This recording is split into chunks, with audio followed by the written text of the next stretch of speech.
preguntan que si es obligatorio celebrar la misa gnóstica. Pues hombre, como quiera que la iglesia gnóstica funciona para el pueblo y por el pueblo, es claro que se hace obligatorio celebrarla públicamente para el pueblo. Además, en la misa gnóstica hay incluidos sermones, como ustedes recordarán al asistir a cualquier ritual de misa gnóstica. En esos sermones el sacerdote está obligado a hablar en una forma muy sencilla para el pueblo. Pero que los sacerdotes no cometan el error de hablar en un lenguaje que el pobre pueblo no entienda.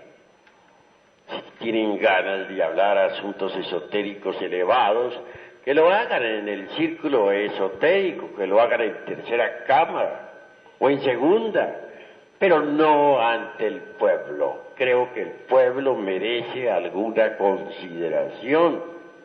Al pueblo se le debe hablar sin términos técnicos de ninguna especie, porque el pueblo no entiende tales términos.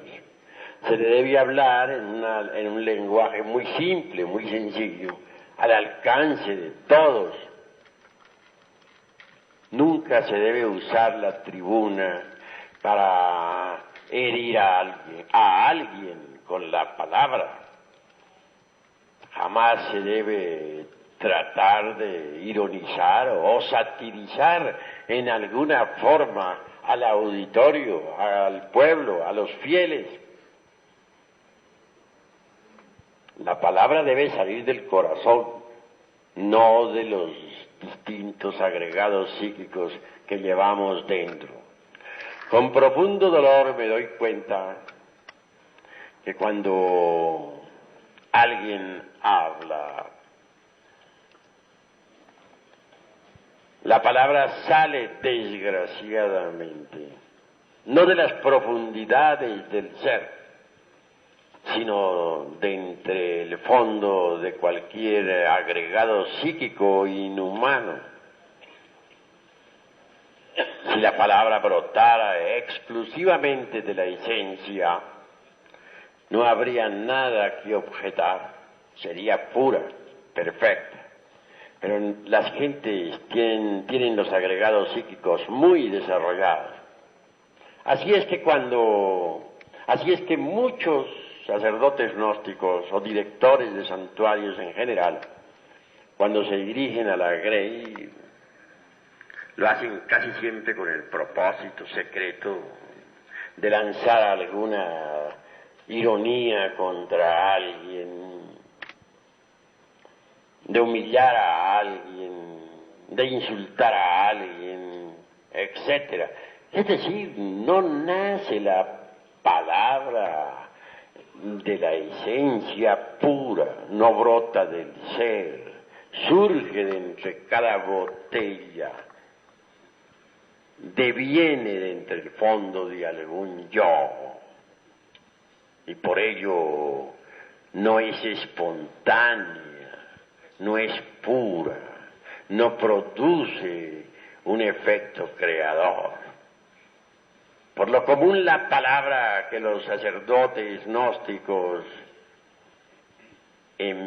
pronuncian tiene origen entre las entrañas de tal o cual agregado psíquico, ya sea este de envidia, ya sea de ira, ya sea de amor propio, ya sea de orgullo, de egoísmo, de autosuficiencia, de autoimportancia, de engreimiento, de ambición, etcétera. Mas nunca con dolor veo que surja la palabra espontánea, brotada de entre las entrañas del ser, y esto es lamentable. Cuando la palabra surge de entre las profundidades del ser, está llena de plenitud y de belleza interior.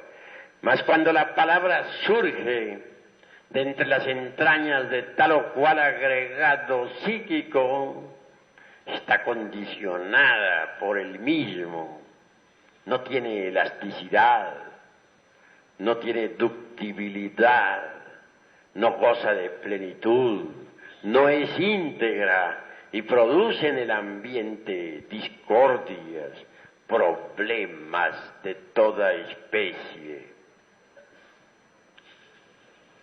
Los devotos concurren al rito, concurren al lumicial para recibir un bálsamo de consuelo en su adolorido corazón. Mas si se le da a los devotos, en vez de miel, hiel, ¿qué alivio podrían tener? ¿Cómo haríamos para que progresara el movimiento gnóstico cristiano universal? Si proseguimos con esa conducta, esa tendencia que tienen unos y otros hermanos a reaccionar, me parece horripilante, absurda. No son dueños de sus propios procesos psicológicos. Si se les puya, reaccionan. Siempre reaccionan ante todo. No olviden ustedes que en el mundo vivimos y que hay 3 clases de alimento para uno. El primer alimento, ya lo conocen ustedes, la comida. Es el menos importante, parece increíble, pero así es. Prueba de que es el menos importante es que uno puede vivir sin comer muchas veces hasta un mes. Mahatma Gandhi duraba hasta 3 meses sin comer. Este alimento entra por la boca y va al estómago. La segunda clase de alimento es el aire, la respiración. Se relaciona con las fosas nasales y los pulmones. Difícilmente podríamos vivir siquiera 4 o 3 minutos sin respirar. La gente dura normalmente 1 minuto sin respirar y luego viene un síncope. Gracias a un entrenamiento, por ejemplo, podría uno llegar hasta 2 y 3 minutos, o a 4, que ya sería el máximo de los máximos. Pero son pocos, ¿no? O raros los que llegan a poder vivir 4 minutos sin respirar. Esto nos está indicando que el segundo alimento es todavía más importante que el primer alimento. Por último viene el tercer alimento, que es aún más importante. Quiero referirme en forma enfática a las impresiones. Si la comida no lograra impresionar el organismo humano, pues jamás nos alimentaríamos, no funcionaría el óvulo intestinal, el estómago en general, moriríamos. Si el aire no lograra impresionar los pulmones y la sangre, pues de nada serviría el aire. Así, mis queridos hermanos, este tercer alimento es más importante porque nadie podría existir, ni siquiera un solo segundo, sin el alimento de las impresiones. Ahora bien, todo alimento necesita pasar por una transformación. El alimento relacionado con el estómago, o sea, la alimentación, necesita pasar por una transformación. Esta transformación es factible gracias al sistema digestivo. El alimento relacionado con la respiración tiene como vehículo de transformación a los pulmones. Pero para el tercer tipo de alimento no hay un órgano especial. No hay estómago ni hay pulmones que valgan.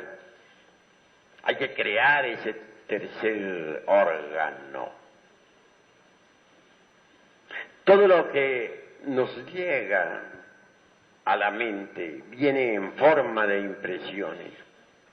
Ustedes me están escuchando aquí, ven un hombre que les está hablando a través de un micrófono, y esto todo es un conjunto de impresiones que llega a la mente. Todas las aventuras de la vida, todas las emociones y pasiones, todo lo que nos rodea llega a nosotros en forma de impresiones.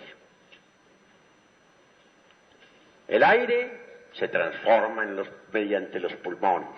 La comida se transforma mediante el estómago. Y aire y comida se convierten en principios vitales para el organismo. Desgraciadamente las impresiones no se transforman. Quedan en la mente sin digerir. Las impresiones sin digerir se convierten en nuevos agregados psíquicos, es decir, en nuevos yoes, y eso es gravísimo. Hay que digerir las impresiones. ¿Cómo? Reflexionemos un poco. Mediante la conciencia superlativa del ser. Normalmente las impresiones llegan a la mente y la mente reacciona sobre las impresiones. Si alguien nos insulta, reaccionamos con ganas de vengarnos. Si alguien nos ofrece una copa de vino, reaccionamos con ganas de beber. Si una persona del sexo opuesto nos tienta, pues sentimos ganas de fornicar.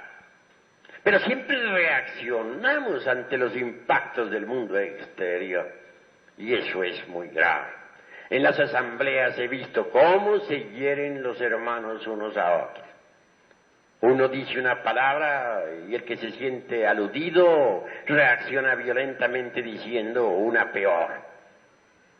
A veces lo que dice no es demasiado grosero, se vuelve sutil, muy decente y acompañado de una sonrisa, pero en el fondo lleva el veneno espantoso de la reacción violenta.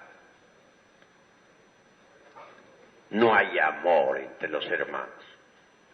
Se han olvidado de su propio ser y solo viven en el mundo del ego, en el mundo de las reacciones. Cuando uno se olvida de su propio ser, reacciona violentamente. Si uno se olvida de su propio ser en presencia de una botella de vino, resulta borracho. Si uno se olvida de su propio ser en presencia de una persona del sexo opuesto, resulta fornicando. Si uno se olvida de su propio ser interior profundo en presencia de un insultador, resulta insultando. Lo más grave en la vida es olvidarse de sí mismo. Así que es necesario transformar las impresiones, y eso solamente es posible interponiendo entre las diversas vibraciones del mundo exterior y la mente, la propia conciencia. Cuando uno interpone entre las impresiones y la mente eso que se llama conciencia, es obvio que las impresiones se transforman en fuerzas y poderes de orden superior. Normalmente las impresiones están constituidas por un hidrógeno muy pesado, el hidrógeno 48. Cuando uno interpone entre las impresiones y la mente la conciencia, el hidrógeno 48 se transforma en 24, que sirve para el alimento del cuerpo astral. A su vez, el excedente del 24 se transforma en hidrógeno 12, que sirve para el alimento del cuerpo mental. Y por último, el hidrógeno 12, el excedente, repito, se transforma en hidrógeno 6, que sirve para el alimento del cuerpo causal. Pero si uno no transforma las impresiones, estas se convierten en nuevos agregados psíquicos, en nuevos yoes. Así que debemos transformar las impresiones mediante la conciencia. Es muy fácil interponer la conciencia entre la mente y las impresiones, entre las impresiones y la mente. Para recibir las impresiones con la conciencia y no con la mente, solo se necesita no olvidarnos de sí mismos en un instante dado. Si alguien en cualquier momento nos está hiriendo con la palabra, no debemos olvidarnos de nuestro propio ser. No debemos permitir que la mente reaccione. No debemos permitir que intervenga el mí mismo, el amor propio, el orgullo, el engreimiento, etc. En esos instantes solo el ser debe estar en nosotros. Debemos estar concentrados en el ser para que sea el ser, la conciencia superlativa del ser, la que reciba las impresiones y las digiera correctamente. Así se evitan esas horripilantes reacciones que todos unos y otros tienen ante los impactos procedentes del mundo exterior. Así se transforman completamente las impresiones y transformadas esas impresiones en fuerzas superiores nos desarrollan maravillosamente. Amigos, repito, que los sacerdotes no vuelvan a cometer el error de reaccionar violentamente contra el prójimo, que los directores, que los misioneros cancelen de una vez esa horripilante tendencia que tienen a reaccionar. Si alguien dice algo, que lo diga, pero ¿por qué tiene que reaccionar su vecino? Cada cual es libre de decir lo que quiera. En cuanto a mí atañe, afirmo lo que tengo que afirmar. Y si alguien me refuta, si dice lo contrario en una plática dada sobre algún problema que tenemos, me limito a guardar silencio. Ya dije y eso es todo. ¿Por qué de querer en cuestiones privadas imponer mi concepto a la fuerza? Eso es absurdo. Eso de querer nuestra opinión o imponer nuestra opinión a la brava no es sino el resultado de las reacciones. Es la reacción misma del ego, de la mente. Y resulta abominable ese proceder que ha formado terribles problemas en todo el movimiento gnóstico internacional. Por aquí, por allá y acullá se utiliza el púlpito para insultar, para herir, para agredir con la mente, con la palabra a otros. Y todo eso está produciendo confusión en el movimiento gnóstico internacional. Hasta aquí mis palabras.